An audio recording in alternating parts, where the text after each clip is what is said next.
Hey there, entrepreneurs. My name is Sushant, and welcome to TrepTalks.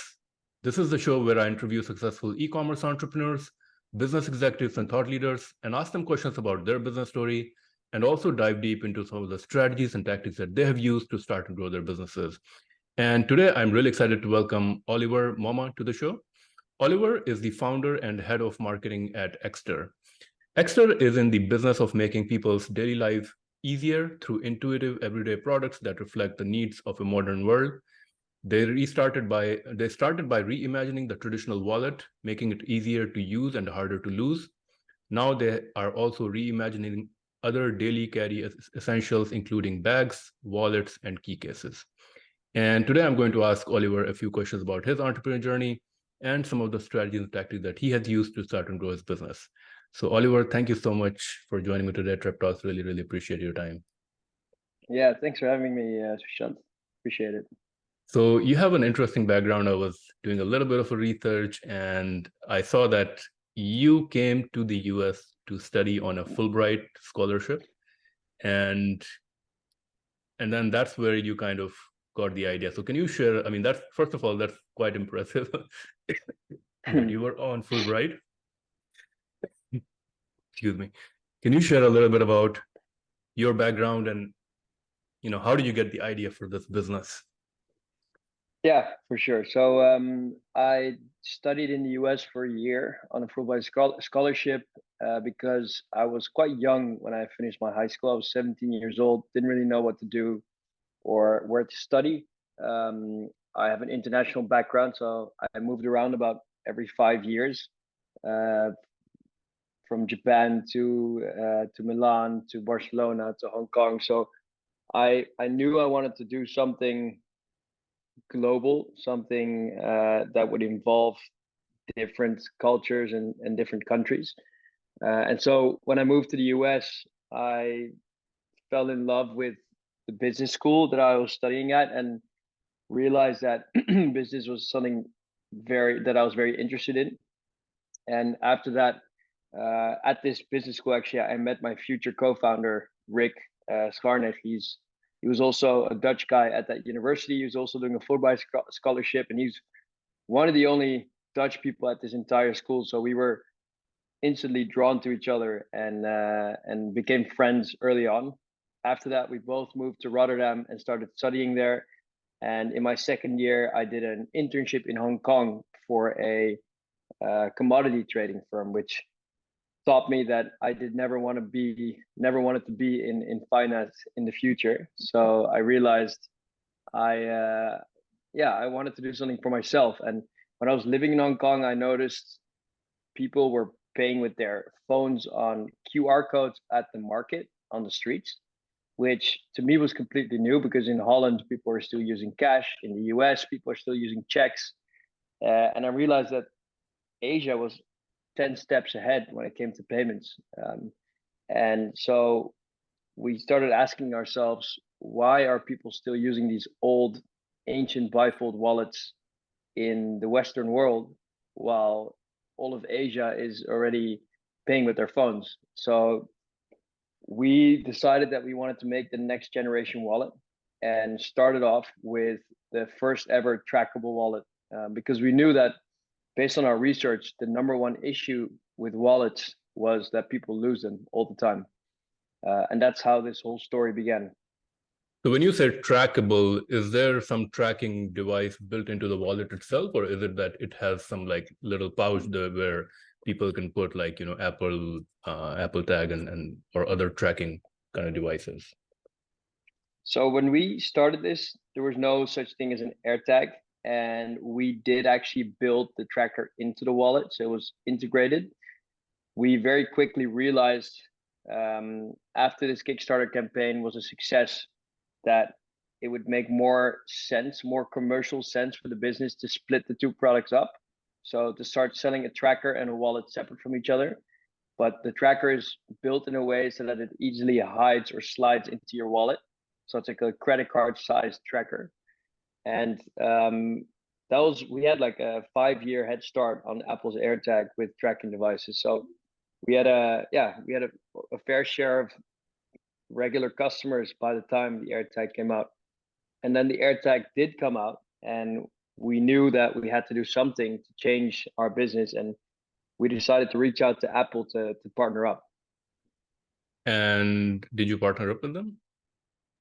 Yeah, so we're currently finalizing our AirTag credit card tracker. So it's pretty much an AirTag, but it is the size of a credit card, and it has our signature solar panel on it, so you don't need to recharge it or replace the battery. So this tracker, does it have an accompanying app that a person kind of installs on their phone, and so they can at all times know where the wallet is? And is there like some sort of a Yes. range, or what is the technology that it's kind of built on? So as of next year, we will be working on the Find My network, which means that it's pretty much a worldwide network where you can use the Find My app on your iPhone. For anyone who's using Android, we will still be on the old network that we used, which is it's like a crowdsourcing network. So when it's close range, you use a Bluetooth network, but it's Bluetooth 4.0, so the range is quite decent. It's about 100 meters. And when you go outside of that range, you enter this pool of other Bluetooth users, similar to what Apple does with Find My. You can find your product through other people's networks. And so you're using other iPhones or other Androids to find your wallet. And so the close range, which I would say is about 100 meters with Bluetooth.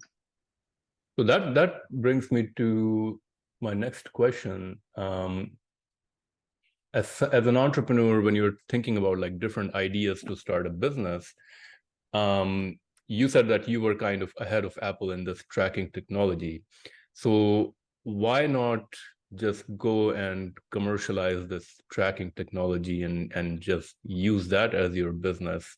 Because Apple now has a huge business with their AirTag. Yeah. So why go into the wallet business as opposed to the tracking devices business? So we did split up the tracker and the wallet to see what would happen to the demand of this tracker. And strangely enough, we realized that people actually came to us for wallets as opposed to the tracker. The tracker was more of an add-on for people that wanted this extra feature. And the whole beauty of Apple's network is the fact that they have millions and millions of iPhones out there already actively sending out network, which allows you to find your AirTag very easily. And that's what makes it so much difficult for a smaller organization like us. You need millions of users to make this network work seamlessly. And Find My is definitely a superior network to the network that we were on because of their huge range of devices. And by the time before you reach that level, you'd need to become a multinational and sell enough trackers to increase that network. So can you talk a little bit about your products now? So you have a range of wallets, you have bags and cases, you have some accessories like key case and key holders, tool card, and so forth. How do you can you talk a little bit about your product, and then maybe I'll ask you afterwards, how do you kind of describe your business, or what is your value proposition? Do you consider it yourself, as a design business? Do you consider yourself as the everyday carry kind of product business? What is kind of your value proposition? We make better gear for life on the go. So with better gear, we mean gear that's modernized as opposed to what existed before, which is what we did with the wallet. We did it with the key case. We recently did it with the backpack as well. And with better, we also mean better for the environment. So sustainably sourced, built with only sustainable materials and sustainably certified materials. And gear for on the go means anything that helps you get from A to B in a more efficient way. That's how we've worked from the very beginning. The tracker and the wallet were really built to speed up your day. And that mentality and that thought process has gone into the design of each product thereafter. I would say we are in the business of innovation because all of our products have something innovative as opposed to what exists on the market. And with that, we always try to keep it in that same, in that same direction of making better gear for life on the go, helping you from A to B in a better way. So initially, when you came together with your business partner, you met him in your school, and you kind of brainstormed the different ideas, and you came to this idea. I'm assuming that your major in university was business. Like, what was your next thing? Of course, creating some of these items. You need to have a prototype. You need to, of course, innovating on design and technology at that point. Did you kind of do everything on your own? Did you get other people's help? Can you talk through that process of creating that first product, and what was the thought process, and how do you do it? Yeah, so we decided that, we were both students, both 22 years old. We didn't have much experience or any funds, so we decided we wanted to keep it close to home, and we wanted to find a partner in the Netherlands to help us build the prototype. The process was lengthy. We didn't really have a final product before our Kickstarter went live. All we had was one prototype. And this prototype, to find the partner that was going to build this, we reached out to 15 different prototyping agencies in the Netherlands. There's quite a lot of design houses, around the capital here, and we reached out to 15 different ones. We had interviews with each of them, and funnily enough, the only partner that actually wanted to work with us for a decent price is the one that ended up building this prototype and ended up creating the first sample that we ever had for Ekster. All the other companies told us that we were crazy with this idea, which is what makes it even more funny because of the successful campaign that followed after. But there was only one partner that wanted to move forward with us. And they thought that this idea was crazy because they think that you're getting into a commodity business. Is that kind of what was the thought process? I just remember that they saw two young students without any experience, and they just didn't really believe that we had what it took to build this. And I guess there was the only partner that said yes. They were based in the very north of Holland. They were called Paisy, and they helped us build this first prototype. And it was by no means even close to what we wanted to produce, but it helped us create this first Kickstarter video and build our campaign from there. And any entrepreneurs who are kind of, going through this process of creating a new product, they have this idea of a product that is more innovative, or that's a better product than what's the incumbent is in the market. What would your advice be for them in terms of, given that you've gone through this process, how would you advise them on creating the product prototype or the product designing process and then bringing that product to market? What do you know now that can benefit newer entrepreneurs? Yeah, so I would always opt to find a partner that is interested in helping small startups or early inventions to become a reality, because there are so many design agencies out there that have smaller departments that are purely focused on innovation, and they're willing to make the leap sometimes if they believe in an idea. And that's exactly what happened to us. So I would say don't necessarily go for the biggest design agency, but go for the ones that are willing to take the leap on helping you create this first prototype. You're not going to be able to design it yourself. You're not going to be able to go to China to build this prototype, because prototyping in China, if you have zero experience, is going to be extremely difficult, both with communication, but also with trust. And it's going to take a long time because you're not there. You'd have to fly there and pretty much live there. So I would say go local, find a partner that trusts in your idea, and build on their expertise, because we learned everything we know now by working with serious partners. And they do it on a fee basis, or would they ask, or can you also partner them on kind of a equity kind of a situation, which I don't think, like, for a founder, that's probably not the best kind of a deal, right? Yeah, I do remember they suggested it at some point, and we just negotiated hard and went for a fee basis, and that's definitely the best decision we ever made, because we wouldn't want them to have equity now, seeing the growth of the company. For sure. You mentioned Kickstarter, and of course you started your business a few years ago, so Kickstarter, I think, still probably was easier to launch than, I'm sure now it's a lot more competitive. Can you talk through the process of launching on Kickstarter? Was that a successful launch? And what do you think that was the ingredient that kind of made it a success? Kickstarter was a huge adventure, and I think the main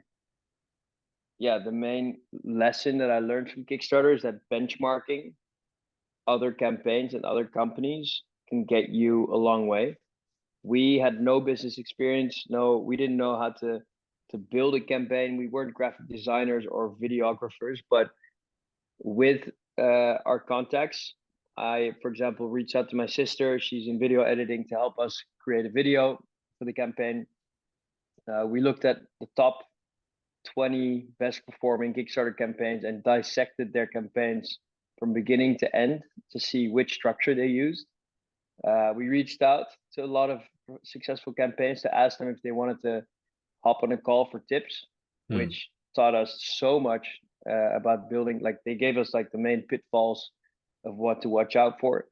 And then there's also a few basic rules of crowdfunding that are important to keep in mind. So when you're launching a campaign, the goal is to get funded, or at least hit your target goal in the first 24 hours, because that's going to help you propel the campaign onto the popular page. The whole value of the Kickstarter platform is that they have millions of visitors that can potentially see your campaign, which you wouldn't get access to if you would launch it on your own web shop. So the fact that you hit your target within 24 hours and get onto the popular page, that's going to help you reach a whole new level of success on Kickstarter, because you'll have all that traffic seeing your campaign and more chances of converting people. With that, go ahead. Yeah. So that means that you basically the goal that you set is, it's probably more strategic to set it a little bit lower so that you can hit that threshold, and so you can be propelled to the main page, and that can probably help you get a lot further than if you set it up really high, and that kind of makes it more risky, I guess.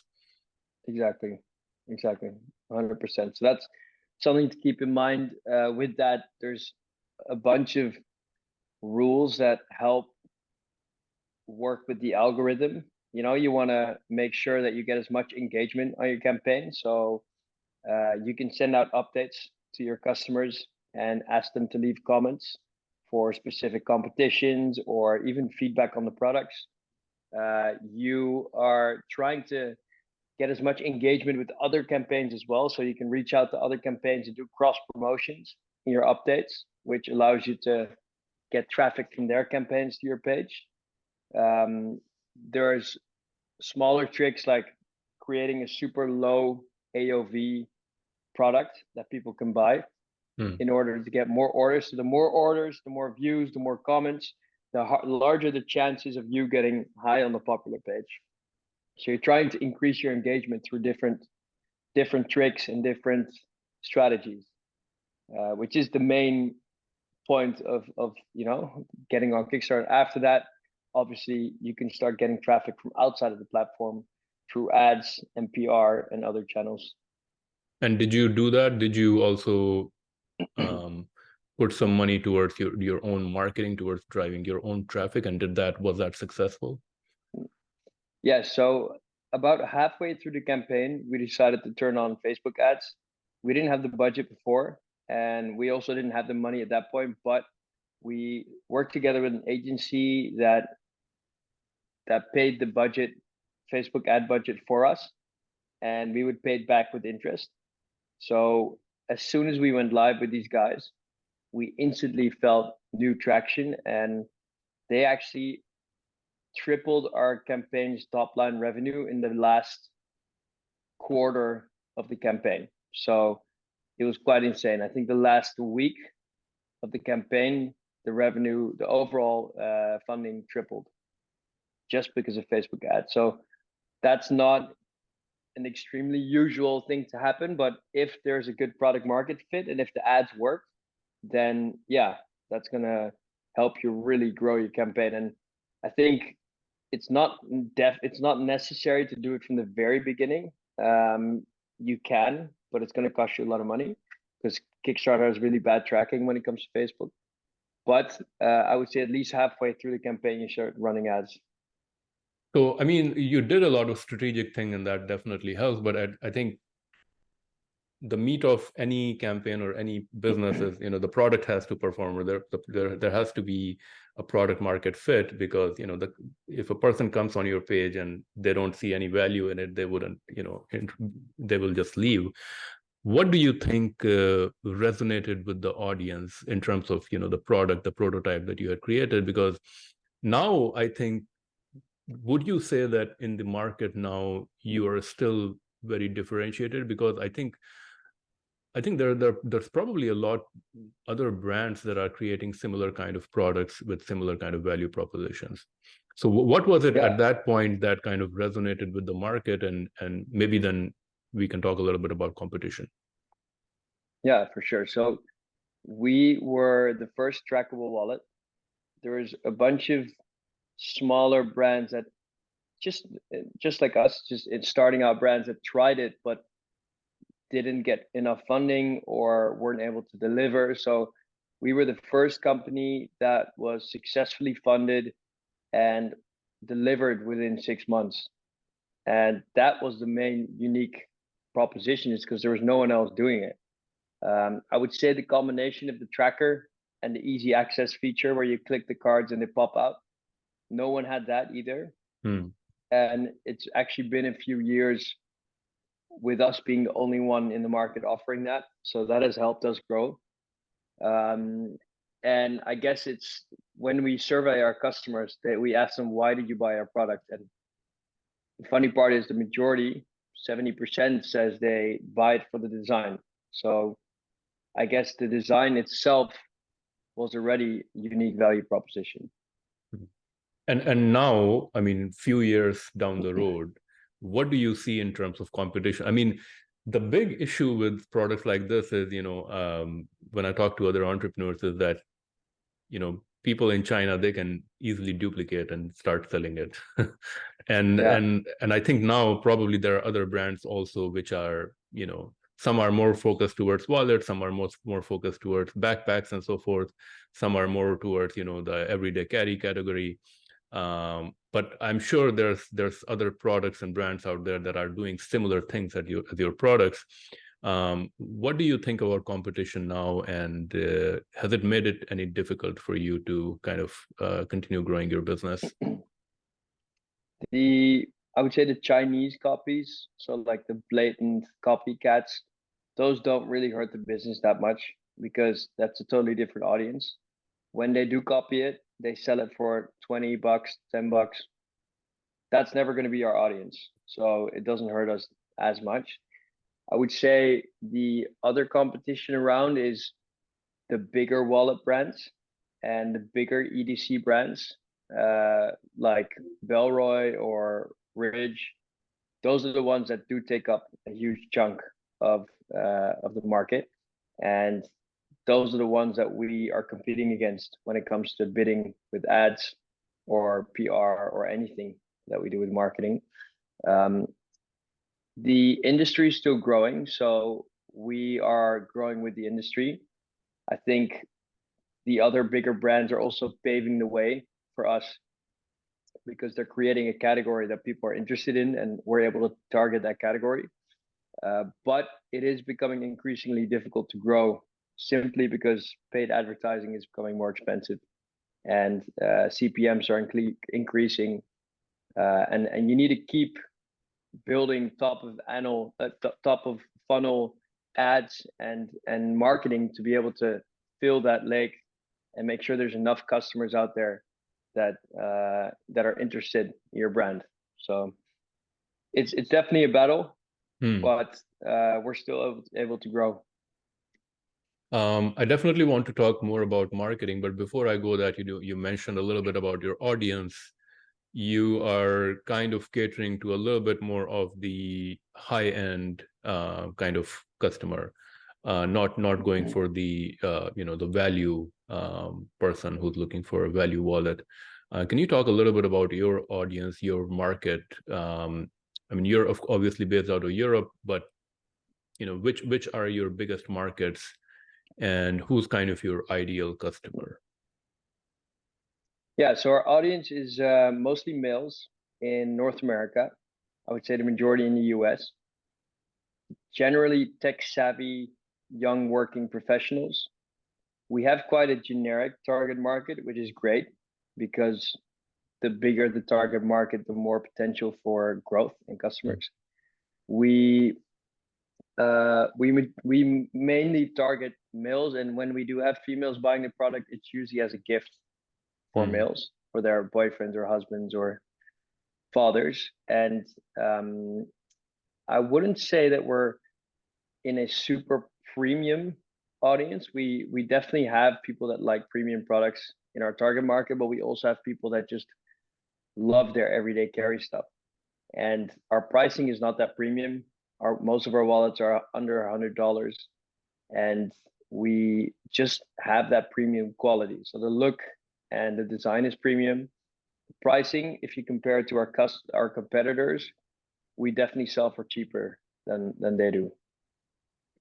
So I've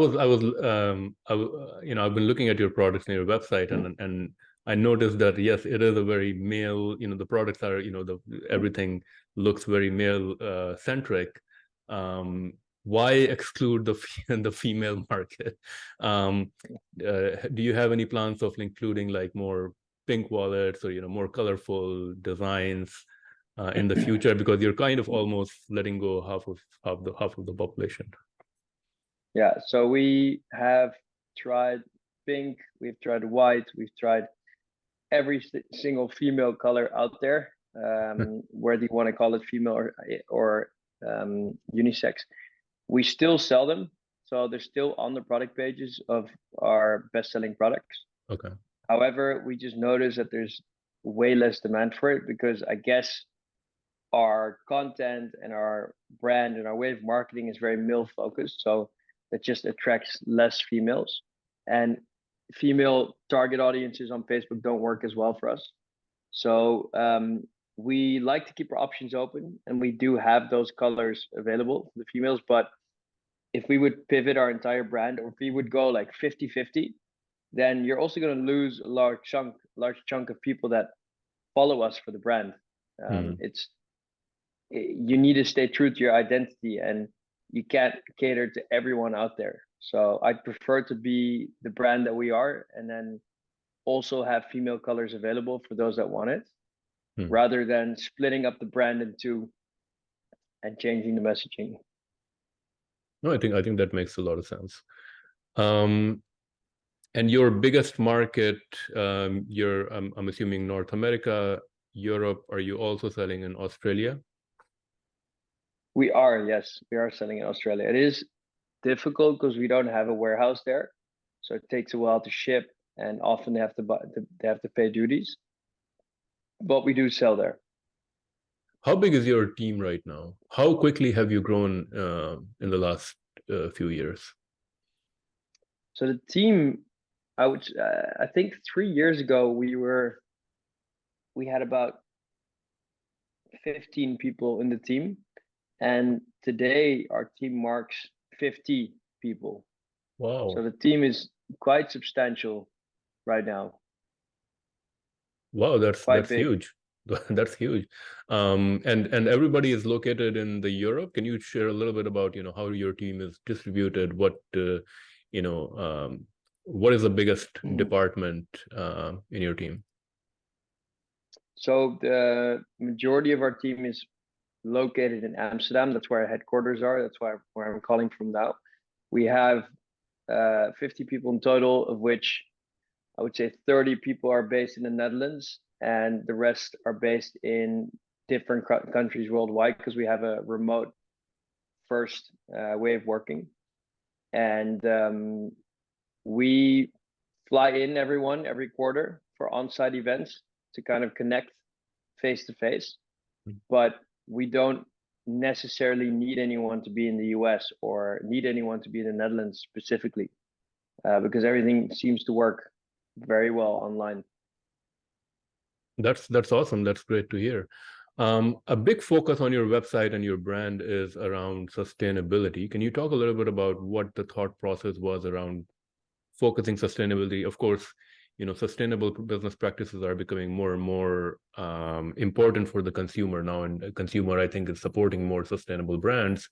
What are some of the things that you do to make your business brand sustainable, and how is sustainability integrated into manufacturing processes? So sustainability actually started for us at the very beginning, from back in 2015, when we went up to our first factory. We knew that there's a few options. I think we had like 5 factory options, and ranging from expensive to extremely affordable. However, just walking through those different factories, you could feel the difference in how they were managed, how clean they were, what the working conditions were like for people, and also which brands they were working with. And we thought from the very beginning that we wanted to build a good foundation. So we decided to work with factories that worked with only big, trusted multinationals who all had the highest necessary certifications, the ISO and the LWG certifications, anything that made it more legitimate for us to feel like we were building a strong foundation. And that has translated into how we build our products as well. So whenever we design a product, we build it sustainably from the ground up. So we look at which materials we're using. Is there a sustainable alternative? And is it, what are the costs? And can we use that for this product? So at the moment, we recently became B Corp, and that took us 3 years to become. And that the only way you're going to achieve that is by really building a sustainable supply chain from the ground up, and a sustainable practice at the company itself. And these factories are that you're mentioning, they're in China or a different place? China and India. Okay. Are there, I've heard that B Corp, becoming a B Corp is a significant time commitment, or commitment, and, putting together different things. Is there any business benefit to becoming a B Corp? Does the general consumer look at that logo and recognize what it stands for? Does it actually add anything to the bottom line or, top line? And or is it really just about, just having that, stamp of approval? I would say B Corp has really helped us streamline our policies in-house, and you need that to create a strong culture and a happy team. So I think that's the first step. It really helps internally to build a strong culture. And next to that, the stamp of approval it's huge for our brand, and it's also a nice, I would say, they help give you direction in what it is to be a sustainable company. And maybe you as a company think that you're doing a good job, but aren't doing a great job at all. So once we got into the process, we realized that there are so many rules, restrictions, and also guidelines on how to become a sustainable company. And B Corp really helped us in that journey. And the badge of approval is a big part of that, but it's also your own future as a business, because you're not going to be able to get around it. Like in a few years, unsustainable businesses are going to be canceled, or customers will just not be interested. So it's also a long-term move for the business. Can you talk a little bit about your warehousing, fulfillment, shipping policy? I see you also have free returns on your website. Given that you're fulfilling in different countries, how have you set up your warehousing and fulfillment? Are you primarily working with third-party logistics company in different regions? Yeah, so we have multiple 3PLs, mostly based in the US. So a few different warehouses spread across the US. We have one in Canada and one in the UK, and planning on opening one in Europe this coming year. With that, we're able to deliver worldwide. In some countries, it's quicker than others. Europe, for example, we are not able to offer free shipping yet because everything comes from the US. But in the US, we can offer next day shipping with free shipping and free returns.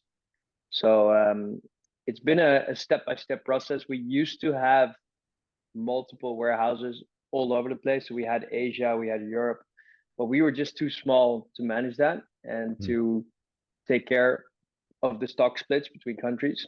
And so we realized that we needed to simplify things and decided to really bring it back to basics. That helped us lay out a good foundation for the future. And from there on, we've been building country by country or continent by continent. And by now you probably have a very good system set up where, you know, factories can ship directly to these 3PLs and so forth. So you don't necessarily have to get too involved with that. What do you do in terms of like inventory management and so forth? Like, is it all set up automatically or automated, or do you have like different team members who make sure that inventory is managed properly? How does that work?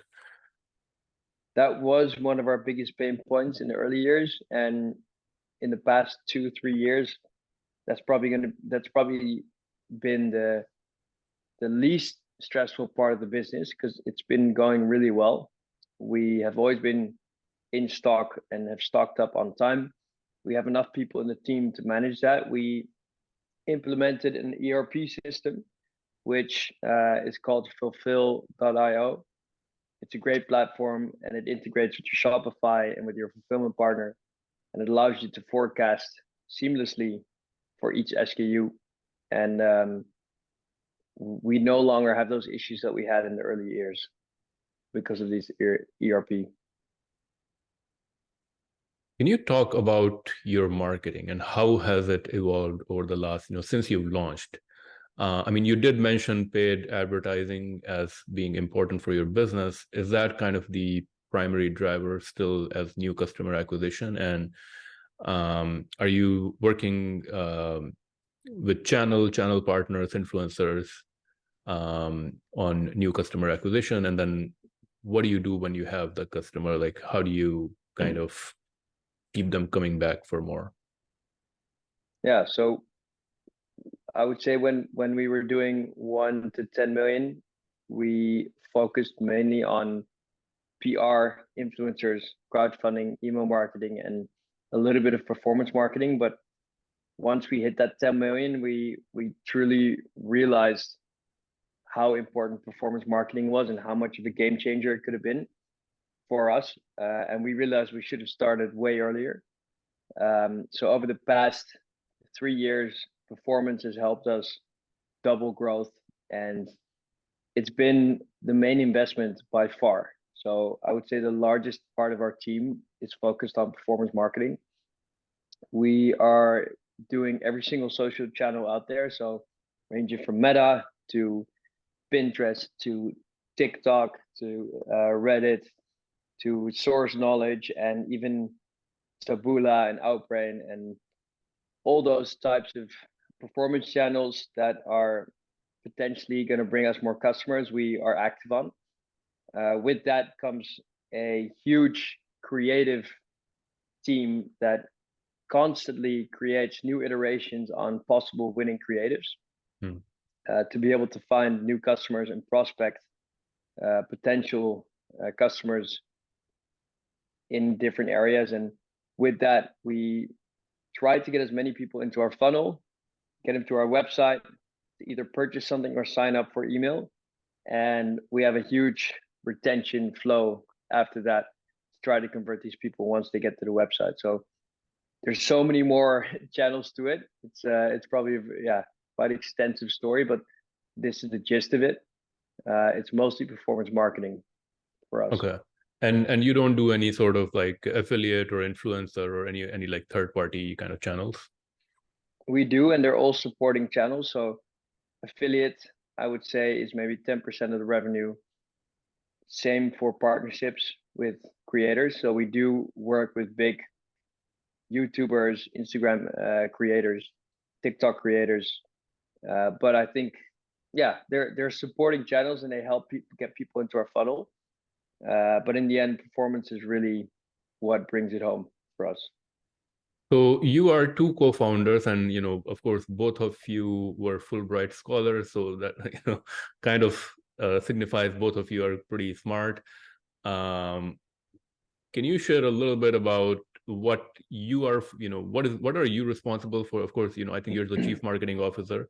What is the other co-founder responsible for? And what are the things, at this stage in your business, what are the daily things that you focus on, or where are you spending your time and your co-founder in terms of, are you mostly focused on new products? Are you focused on marketing, scaling your business? What are the things that you kind of think about on a daily basis, and how many hours actually do you work on your business?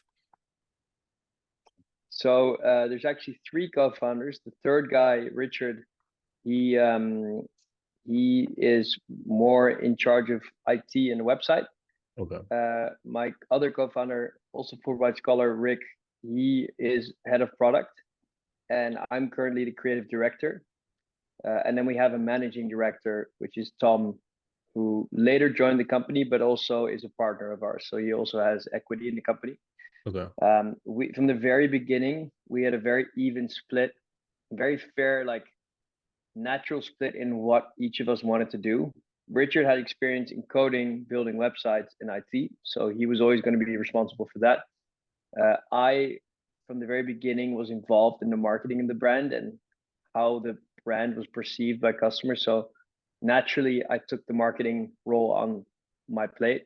And then Rick was always obsessed with the small details of the products. And so naturally took that direction. Tom, very smart guy, joined the company later more as a head of finance, but we realized that he would be a great managing director to lead the team. So that's been his role. I would say for me, my day-to-day, I'm definitely still very much in the day-to-day of the business. So where we are also trying to be leaders for the company, we all spend all day behind our computers, working, getting stuff done. I'm still very much involved with anything revolving around content or web design or email marketing and ad content, leading the team in marketing meetings. Rick is still very much involved in all the product design, and I also help with the product design. So we usually make decisions together there. But I would say like the unique thing about us at Ekster and as founders at Ekster is that we're on the work floor with our team, and we're not just leading the team, we're literally sitting beside them and doing the work. I'm not sure if that's the best approach. I feel like sometimes we could maybe be delegating more and doing less ourselves, but so far that's how it's gone, and we've grown the team and we're still able to manage it, and it's going great. So very much in the trenches is what we say ourselves, is we're still doing the day-to-day stuff. I mean, the reason I'm asking this is, you look, I mean, you're still pretty young, and I don't know if you've even hit your 30, but what is and you're reasonably successful now. So what do you see yourself, your future like? do you see yourself just continuing to grow this brand, or at a certain point you see yourself kind of exiting and starting another business or doing something different? Where do you see yourself in the next 5-10 years? So I would say, in terms of business, we definitely see the company hitting at least 100 million in revenue in the next 2 years. That's what we're working towards. We aim to become a leading smart travel gear brand worldwide. And the first step we took was building or launching the backpack. And after that, we started designing new products that are also going to be in the travel category, which are launching later this year and next year. For me personally, I've recently made the step to becoming a creative director as opposed to a head of marketing. So I really want to develop myself in the world of branding and learn what it is to make a world-renowned brand that has brand equity that will never die. I do think I want to keep learning. I mean, my main goal is to keep learning and becoming a better leader at the company, and learning to grow a company to such size and potentially opening shops. And all of that will come with its own learning curve. But I think we have huge ambitions for Ekster. One big failure or learning experience, and what did you learn? What can other people or entrepreneurs learn from your failure? I would say one big failure, I guess the one that comes to mind first is we had a product batch early on, I think in our second year, which we call Button Gate. So it was a batch that came from the factory where all buttons of the wallets were not as secure as they were supposed to be. And somehow they made it through quality control, and somehow we shipped them all out to customers. And this brought with it huge brand damage, a lot of costs of us getting the products back, sending it back to the factory, but especially the damage to the brand online and reviews was just detrimental. And I guess we got too comfortable with the factory and trusted them too much, let them really do their thing, and didn't really keep renewing our quality control processes.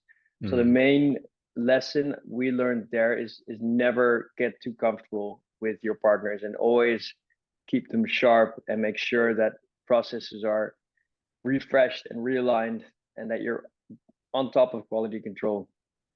Great advice, for sure. Now I'm going to move on to our rapid fire segment. In this segment, I'm going to ask you a few quick questions, and you have to answer them maybe in a word or two or a sentence. So one book recommendation for entrepreneurs, and why? Building a Story Brand by Donald Miller. It gives great insight into the foundation of building a long-lasting brand. An innovative product or idea in the current e-commerce, retail, or tech landscape that you feel excited about? So there's this aircraft called eVTOL, I think, or eVTOL, and it's supposed to be the next best way of commuting to the airport. So it's like a vertical takeoff aircraft, which works similar to helicopter, but it's easier to fly. And I feel like that's going to be the next best way to get from A to B. And I think that sounds super cool. It will be amazing to fly in that. Very interesting. A business or productivity tool or software that you would recommend, or a productivity tip? The one that really has helped me lately is Todoist. It changed the way that I work and allows me to plan my entire week from Monday on. Super quick and easy tool. Another startup or business in e-commerce, retail, or tech that you think is currently doing great things? The one that's top of mind is True Classic, a clothing brand that is really killing it. It's a DTC brand that is just, despite the economic downturn, has been growing dramatically and is a thought leader when it comes to online marketing. A peer entrepreneur or business person whom you look up to, or someone who inspires you? I've always looked up to Ronnie Fieg. He's one of the most influential designers in modern age fashion and accessories. He's the founder of Kith and has done some really cool collaborations. Awesome.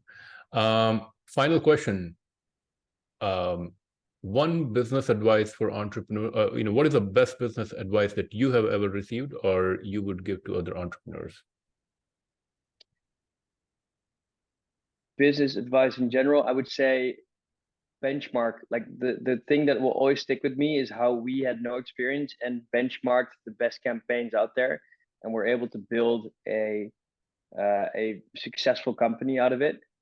We still do the same every day. So we look at what are the top D2C brands out there doing. How can we benchmark what they're doing successfully and translate it into our own business? I think isn't there a saying something like the best artists steal or something like that? You have to, of course, you have to learn from others. Exactly. There's no point in reinventing the wheel yourself, and someone has done it before you, so you might as well learn from them. For sure. Well, Oliver, those were all the questions that I had. Really enjoyed speaking with you. I think you guys are doing a really great job in terms of building your business with a focus on sustainability. So thank you so much again for your time, and really appreciate you sharing your story. If anyone wants to buy your products, what is the best way to do that? Our web shop, ekster.com. So ekster.com. Awesome. Thank you, Oliver, again, and wish you all the very best in your business and personal journey. Thank you too.